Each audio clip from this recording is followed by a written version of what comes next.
Dormí en la calle con mi hija de 4 años, y lo peor no fue el frío, fue su inocencia. Parte 1. No sé cómo empezar esto, tal vez porque todavía me cuesta respirar cuando lo recuerdo, o porque cada palabra que quiero decir parece arrancada a pedazos de mi alma. Y lo que te voy a contar no es una historia feliz, no al principio. Pero si tú también sientes que estás en un túnel, quizás esto te ayude a ver que incluso en la más absoluta oscuridad, a veces hay una chispa de luz, aunque no venga de donde uno espera. Todo comenzó cuando lo conocí, a Diego, ese tipo que me enseñó que el amor no siempre salva, a veces te rompe por dentro. Lo vi por primera vez en una feria artesanal en el Rímac. Tenía esa sonrisa ligera, de esas que engañan fácil, que seducen sin que te des cuenta. Era atento, simpático, sabía qué decir y cuándo. Me llamaba princesa, cariño, amor, me traía flores robadas de jardines ajenos y me decía que el amor no se compra. Y yo, con un corazón ingenuo y lleno de ganas de creer, le creí. En menos de un año ya vivíamos juntos, un cuartito alquilado con una sola cama y una cocinita que apenas servía. Pero teníamos sueños, muchos sueños. Yo vendía postres en la calle, él trabajaba en construcción. No teníamos lujos, pero teníamos promesas. A los 25 quedé embarazada. Recuerdo que cuando se lo dije lloró. Lloró de emoción.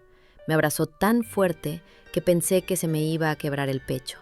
Me prometió que iba a ser el mejor padre del mundo, que jamás me faltaría nada, que nunca le faltaría nada a nuestra hija. Palabras tan reconfortantes que quedarían grabadas en mi ser por lo hermosas que eran. No sabía que esas serían las últimas palabras dulces que saldrían de su boca. A los pocos meses, algo cambió en él. No sé si fue el trabajo, las amistades o simplemente que su verdadera cara por fin se estaba asomando. Se volvió controlador, obsesivo. Ya no soportaba que hablara con nadie, ni con el casero de la tienda, ni con el señor que vendía verduras en la esquina. Si me demoraba en salir del baño me reclamaba. Decía que me estaba arreglando para alguien. Yo veía estos comportamientos con ojos inocentes. Pensé que sería una etapa, algo simple y pasajero. Se daría cuenta que solamente tenía ojos para él. Me equivoqué. De hecho, empezó a empeorar. Empezó a burlarse de mí, de mis postres, de mis ganas de trabajar. Tus dulces no sirven para nada, decía. Yo puedo mantenerte. No necesitamos la lástima de nadie. Mi pequeño emprendimiento de postres fracasó porque, según Diego, se sentía como si pidiera limosnas para que nos compren, dando pena a los demás. El tiempo pasó y así poco a poco fue cerrando todas las puertas que me conectaban con el mundo. Quería que dependiera de él, solo de él. Pero yo seguía ahí, pensando que cambiaría, que si le hablaba con amor, con paciencia, entendería.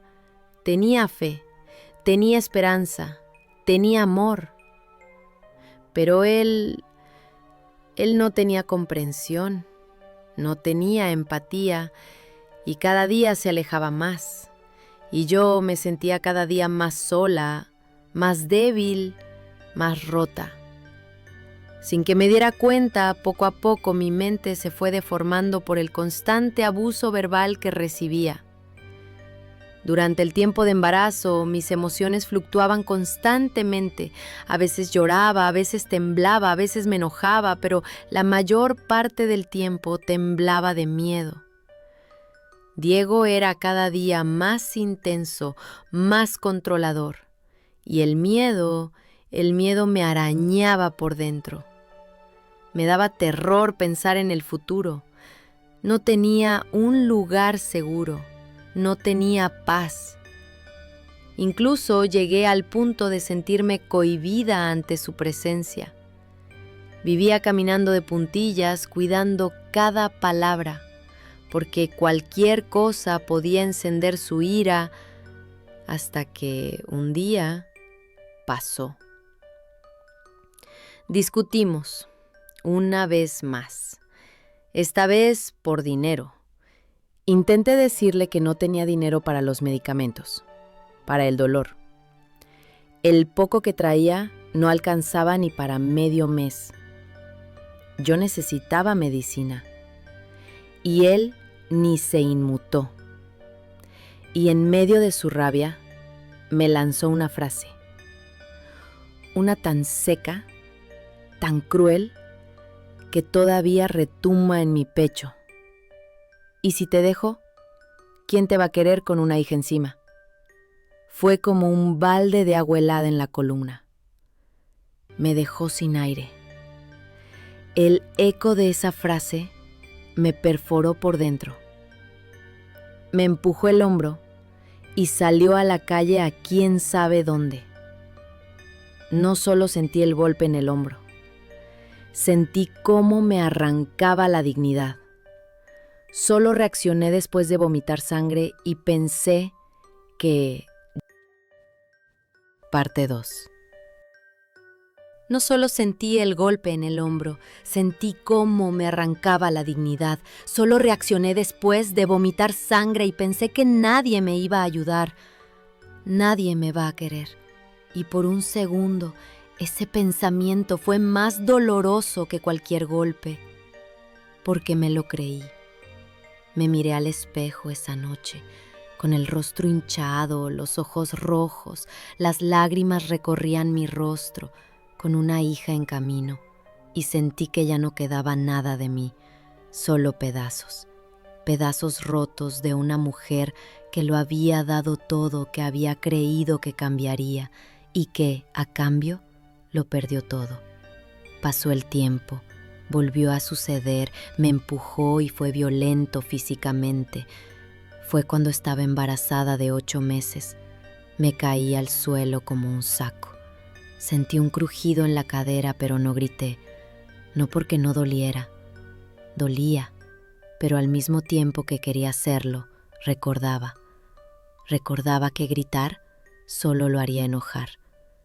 No quería que se enojara, tenía miedo y mi respuesta fue solo un quejido silencioso. El frío del cemento en mi piel y el miedo de que algo le pasara a mi bebé. No quería que las cosas empeoraran.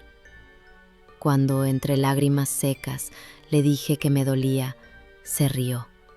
¿Por qué se ríe? ¿Quién es este hombre? ¿Quién soy yo? ¿En qué momento dejé de reconocerme en el espejo? Quise gritar de impotencia, pero ni eso me salía bien. Las lágrimas se me quedaban atrapadas, mi cuerpo reaccionaba, pero mi mente exclamaba que era prohibido gritar en esa casa. Me sentía desconocida en esa casa. Diego continuó y me dijo en tono despectivo, casi con fastidio, como si estuviera hablando con un mueble viejo. ¿Qué pasa con esa cara? No exageres. Qué dramática eres, qué molestia. Sería mejor si te largaras a molestar a otra parte. ¿Largarme a otra parte? ¿Y mi bebé? ¿A dónde iba a ir así? Temblaba de miedo. Pero dentro de mí empezó a arder algo, pequeño, como una chispa, una rabia muda que se mezclaba con la tristeza. Si me fuera, ¿a dónde? Pasó el tiempo y, cuando nació mi hija, sentí que el mundo se detuvo. Era tan chiquita, tan frágil, con esas manitas diminutas que parecían hechas de luz. Nunca había sentido tanto amor, tan diferente de lo que sentía por Diego de cuando me enamoré de él, más abrumador, más contagioso, un amor de esos que te anclan a la vida. Mis ojos vacíos ante la perspectiva de seguir viviendo comenzaron a cobrar vida. Ella se volvió mi motor, mi escudo, mi esperanza. Y ahí, en silencio observándola, me hice una promesa. Con los dientes apretados y mis ojos desorbitados en rabia silenciosa, me juré a mí misma que si ese hombre le ponía un solo dedo encima, no importaba el miedo, no importaba el dolor, jamás lo perdonaría. Jamás. Y que Dios me perdone por lo que vaya a hacer. Parte 3. En serio que lo haga porque, aunque me temblaran las piernas, aunque mi corazón pareciera explotar cada vez que alzaba la voz, defendería a mi hija. Una apariencia jamás antes vista, y la única que pudo verlo fue su bebé recién nacido. El día de mi parto, Diego no apareció. Lo suponía. La enfermera me preguntó si el padre estaba fuera. Solo pude sonreír. Una de esas sonrisas vacías, secas, automáticas. Le dije que estaba trabajando. Mentí. Pero yo sabía la verdad. Él ya no estaba, ni en cuerpo, ni en corazón. Después del parto, el infierno empeoró. Una vez me encerró en el baño, por horas. Lloré tanto que me ardían los ojos. Golpeaba la puerta hasta que los nudillos me sangraron. Y afuera se escuchaba la televisión, fuerte, altísima, como si mi sufrimiento fuera un mosquito que podía ignorar. Una noche, en uno de sus arranques de rabia, me lanzó un vaso. Se rompió en mi mejilla. El corte fue pequeño, pero profundo. Y lo peor no fue la sangre, sino que me usara como su saco de boxeo luego de haber sido humillado por su jefe. Como si yo no sintiera, como si yo no importara. ¿Este era el hombre del que me enamoré? ¿El mismo que me decía princesa y robaba flores? Dios, qué ciega estuve. Una parte de mí, una parte necia de mí, todavía quería creer que podía cambiar. Y cómo me odiaba por eso. Los vecinos a veces escuchaban los gritos, golpes, insultos. Algunos tocaban la puerta, preguntaban con cautela. Y yo tenía la oportunidad de decirlo. ¡Ayuda! ¡Necesito ayuda! ¡Sáquenme de aquí! Pero no podía. No salían las palabras, se quedaban atoradas, como si algo me apretara la garganta desde dentro. Recordaba las cosas que él me decía. ¿Crees que a alguien le importa lo que te pase? Nadie va a ayudarte. Estás sola. Él tiene razón, estoy sola en esto, me repetía. Así que mentía, una y otra vez. Me caí.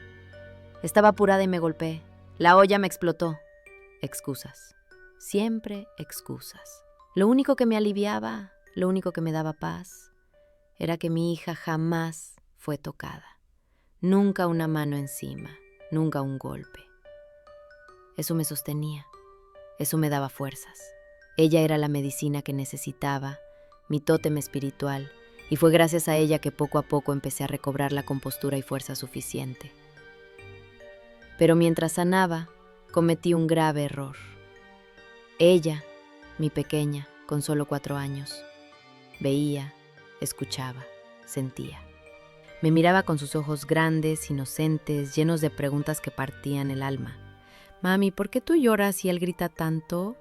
Si me porto bien, él ya no te va a molestar. Te quiero mucho, mamá, pero ¿por qué papá no te quiere si tú eres buena? ¿Puedes imaginar eso? Una niña que apenas entiende el mundo que lo rodea, ya se sentía culpable por la violencia de su padre. Pensaba que si no lloraba, si no hacía berrinches, tal vez él dejaría de gritarle a su mamá. Ella creía que si se portaba perfecta, su casa sería feliz. Creía que era su culpa. Y eso me rompió el corazón en 1000 pedazos. Me sentía la peor madre del mundo, yo que había jurado protegerla. La estaba criando en una pesadilla. Me decía a mí misma que era mi culpa. Por enamorarme, por quedarme. Pensaba que si me esforzaba más, si cocinaba mejor, si no respondía, si me callaba, tal vez él volvería a ser el hombre que conocí.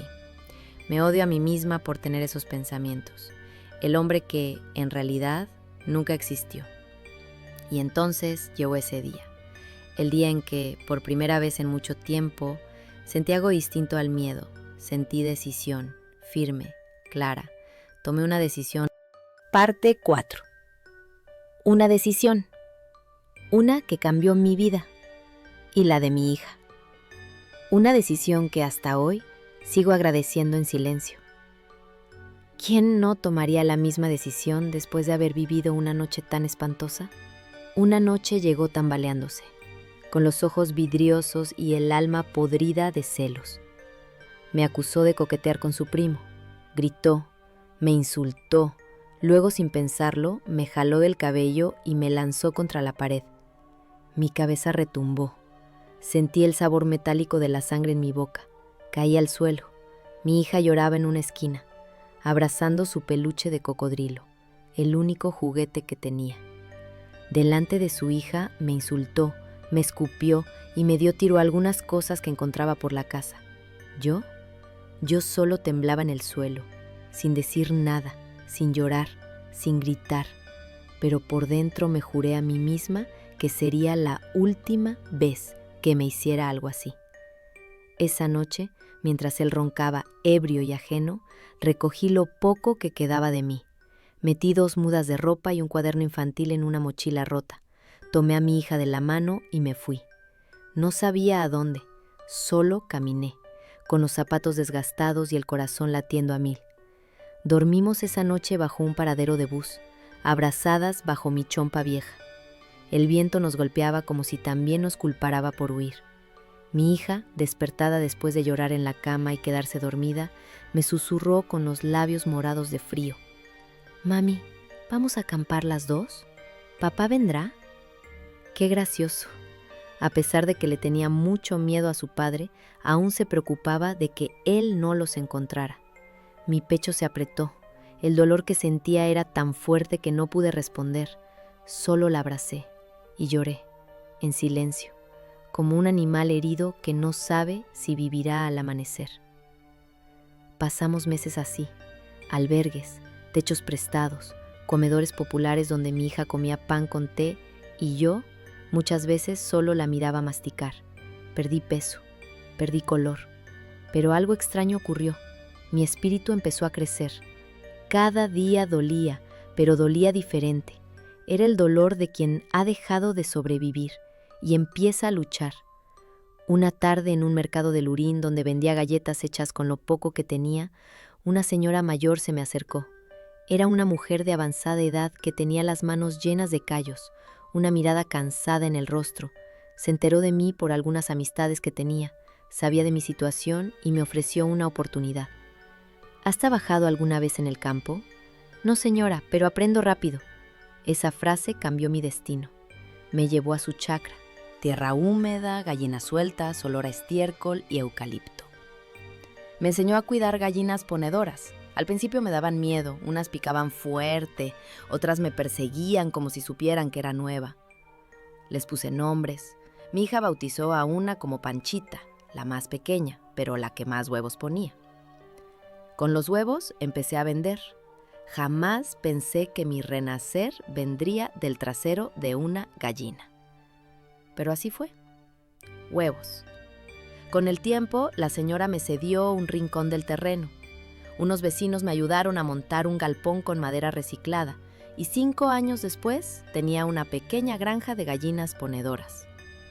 Mi hija, ahora con 9 años, corría entre los corrales y les cantaba canciones. Las gallinas responden con cacareos suaves como si la entendieran. El negocio creció y conmigo, mi dignidad. Cuando el precio de los huevos subió, vendí la producción a comerciantes grandes. Firmé contratos, me convertí en proveedora principal de un grupo de distribuidores en Lima. Pasé de dormir en la calle a levantarme a las 5 a.m. para despachar camiones llenos de cajas con mi marca, Huevos Panchita. No soy rica, pero soy libre. Y eso vale más. Un día, estaba acomodando sacos de alimentos cuando escuché que alguien golpeaba la reja metálica de mi casa. Salí con un trapo en las manos y lo vi. Diego. Parte 5. Diego. Él parado frente a mi casa, sonriendo como sin nada. Llevaba una carpeta en la mano, una denuncia, a mi nombre. Mi corazón se detuvo. «Vengo por mi hija», dijo con voz seca. «Vengo por lo que me pertenece». Mi hija lo miraba desde la ventana, no lo reconoció, o quizás sí, y fingió no hacerlo. Yo solo sentí que el suelo volvía a abrirse bajo mis pies. La carpeta que Diego sostenía estaba amarilla por el sol, pero el papel dentro estaba en regla. Una demanda de tenencia compartida. Decía que yo, su expareja, había huido con su hija, que nunca se había separado legalmente de ella, que él tenía derecho a verla incluso a llevarla consigo. Todo adornado con un lenguaje perfecto, falso y lleno de tecnicismos que apenas podía entender. Él, el mismo que me dejó sangrando contra una pared, ahora venía con papeles, con abogados, con traje y perfume, no con los puños, con sellos. Mi respiración se acortó. El mundo volvió a girar en espiral. Mi hija lo miraba desde la ventana escondida tras una cortina. Yo vi cómo se llevó los dedos a la boca en silencio, temblando. Ese gesto lo hacía cuando tenía miedo. El mismo gesto que hacía de bebé cuando escuchaba gritos, y yo otra vez estaba de pie frente al abismo. Las semanas siguientes fueron una pesadilla. Fui citada por el juzgado. Tuve que revivir todo. Los golpes, el abandono, las noches en la calle. Tuve que poner palabras a lo que por años había callado, pero él sonreía durante la audiencia. Llevó a un abogado que hablaba como político y presentó testigos falsos, que yo lo había abandonado sin razón, que siempre fue buen padre, que tenía trabajo estable, una mentira. Yo no tenía cómo probar los golpes. Nunca los denuncié. No tenía fotos ni testigos, solo mis palabras. Y una hija que ahora dormía abrazada a Panchita, su gallina favorita, para no escuchar mis sollozos por las noches. El abogado me dijo en voz baja fuera del juzgado: lo que no se denuncia no existe. Sentí que el mundo se burlaba de mí. ¿Iba a perder a mi hija? Una noche, sola en la cocina, abrí la llave del caño y dejé correr el agua. Me senté en el suelo con las piernas encogidas y deseé desaparecer. Me vi reflejada en la cuchilla del cuchillo para pan, no por querer usarla, sino porque ya no reconocía mi rostro. ¿Quién era yo ahora? ¿La vendedora de huevos? ¿La sobreviviente? ¿O la próxima madre rota que perdería a su hija legalmente? Entonces algo suave me rozó el brazo. Era mi hija. Me miraba con sus ojos oscuros, profundos. Sostenía una hoja de papel, un dibujo. 2 figuras, ella y yo, de la mano. Un sol enorme y muchas gallinas alrededor. Mami, yo no quiero irme con él, Panchita tampoco. Y ahí entendí. No podía dejar que la historia se repitiera. No podía seguir callando. Tenía que luchar, de verdad. Al día siguiente fui al Centro de la Mujer. Conté todo. Me ayudaron a contactar a una psicóloga infantil. Ella entrevistó a mi hija, escuchó lo que tenía que decir, con lágrimas, con miedo, con dibujos. Logramos presentar una medida de protección. Iniciamos una demanda formal por violencia familiar. Y por primera vez fui escuchada. El juez ordenó visitas supervisadas. Diego no podía acercarse sin autorización. Su sonrisa se borró en la última audiencia, cuando mi hija se negó a abrazarlo. No quiero ir contigo, eres malo. Gané esa batalla. No la guerra, porque vivir con miedo es una guerra diaria. Pero esa batalla la gané. Pero Diego no se detuvo. Parte 6. Creí que después del juicio, después de cada lágrima que se secó en la camisa de mi hija, él desaparecería. Pero no, las sombras no siempre vuelven de noche. A veces regresan bajo el sol, con ropa limpia, sonrisa amable y un dulce en la mano. Diego empezó a aparecer los domingos, fuera de la escuela, cerca del mercado. Nunca cruzaba el límite legal, nunca rompía la orden, solo coincidencias, solo casualidades. Hola, hija, ¿te acuerdas de mí? Te conté que me está yendo bien en el trabajo. Mira, traje esto para ti y para tu mamá. Un regalito, una caja con chocolates, una tarjeta con un corazón mal dibujado, un sobre con para lo que necesiten, escrito a mano, billetes, dinero sucio de culpa. Al principio, mi hija se escondía detrás de mí. Lo miraba con ojos fríos, como si él fuera una sombra que arruinó un sueño bonito. Pero los niños Los niños quieren creer que sus padres pueden cambiar, y él lo sabía, y lo usó. Le hablaba bajito, con voz de caramelo. ¿Sabes que yo también tenía una granja de pequeño? Y si tú y yo tenemos una, podemos hacerla juntos, solo tú y yo, como un juego. Le trajo una pequeña gallinita de peluche, le regaló un cuaderno con dibujos de huevos de oro, le prometió un viaje, una bicicleta, un mundo donde todo sería perfecto. Mi hija empezó a dudar. Me preguntó una noche, con voz baja, como si le doliera: «Mami, si él cambia,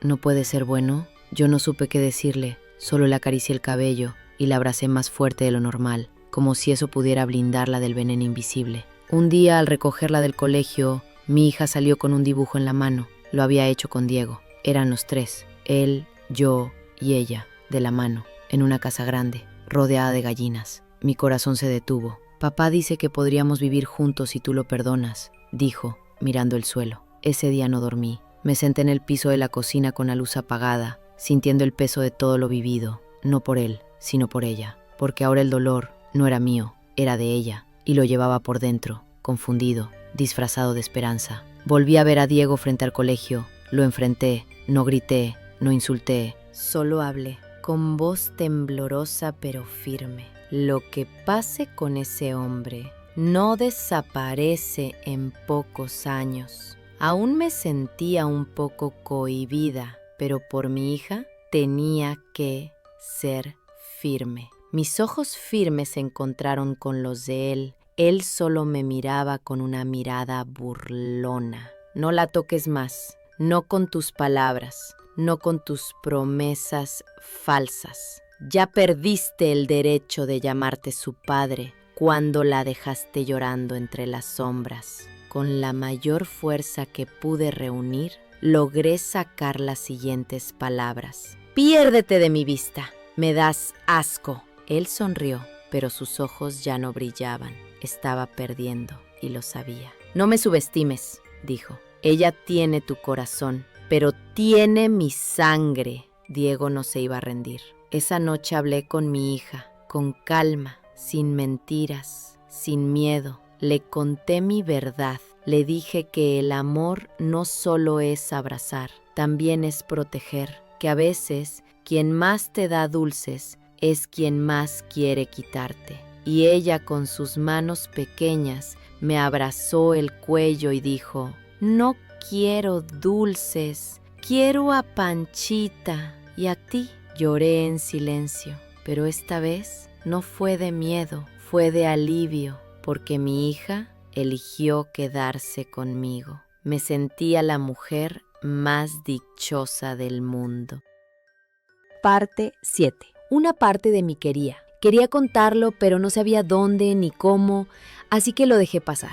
Hasta que un día sucedió una situación inesperada. Digo, nunca he sentido que tenga suerte en mi vida, pero desde que nació mi hija, poco a poco las cosas comenzaron a cambiar para mí. Quizás sea mi actitud hacia la vida, quizás debido a que tuve que aprender a aprovechar oportunidades fugaces. Apareció. Fue una joven periodista del distrito quien se acercó primero. Había comprado huevos varias veces en mi puesto. Una tarde, mientras recogía una jaba de huevos a buen precio, me dijo en voz baja: «Sé que usted ha pasado por mucho. Lo sé porque la vi dormir una vez con su hija en la banca del paradero. Esa imagen quedó grabada en mi mente por mucho tiempo. Y ahora verla así me inspira. ¿Me dejaría contar su historia?». Al principio dudé. Mi pasado no era algo que quería sacar a la luz. Era doloroso, pero luego recordé a otras mujeres en silencio, cargando dolores parecidos. Recordé la voz de mi hija preguntando: «¿Si él cambia, puede ser bueno?». Y pensé: si contar mi historia protege a otra madre, vale la pena. La entrevista fue sencilla: una cámara, una grabadora y mi voz, temblando al principio y endureciéndose mientras hablaba. Hablé de todo, de la feria en el RIMAC, del cuarto alquilado con más humedad que espacio, del golpe contra la pared, de la noche en el paradero con mi hija temblando de frío. Pero también hablé de Panchita, de la granja, del esfuerzo, de los contratos, de cómo una mujer puede reconstruirse desde el lodo. La periodista me miró con lágrimas en los ojos y me dijo: «Tu historia no es solo triste, es poderosa». El video se volvió viral en menos de una semana. Miles de comentarios.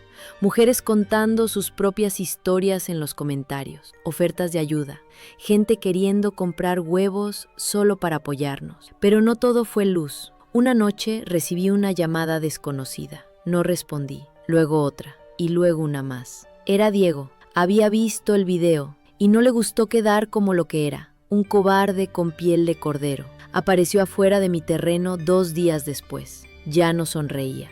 Ahora tenía la cara de quien siente que su poder se desmorona. ¿Por qué me haces esto? ¿No te basta con lo que me quitaste? ¿Ahora me humillas en público? ¿Cómo pudo tener la audacia de decirme eso? Era tan inconsciente de sus actos, pero ahí estaba, quejándose y maldiciendo al respecto.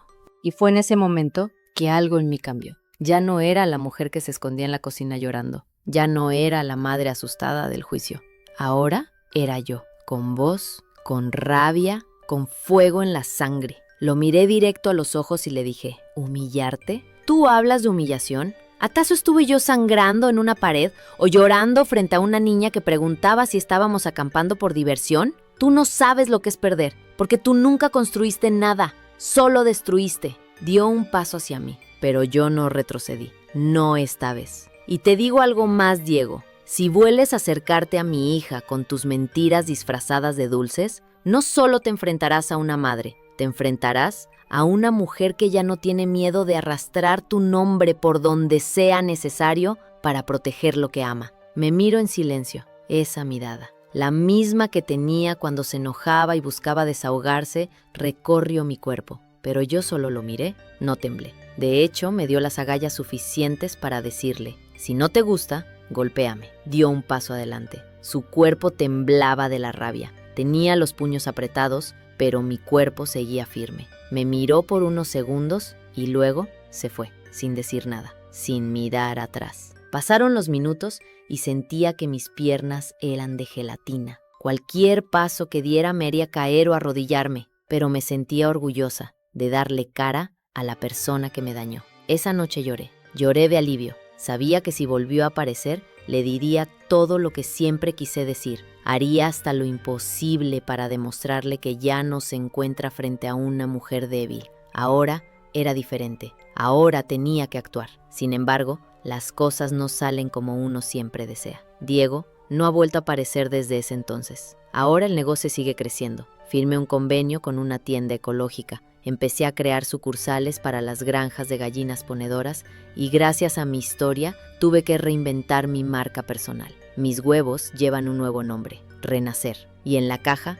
con letra pequeña, hay una frase que dice, hecha por mujeres que se negaron a romperse. Mi hija corre entre los corrales riendo. Yo la observo, sabiendo que lo peor ya pasó. Y si vuelve, no me encontrará temblando. Me encontrará lista y no sola.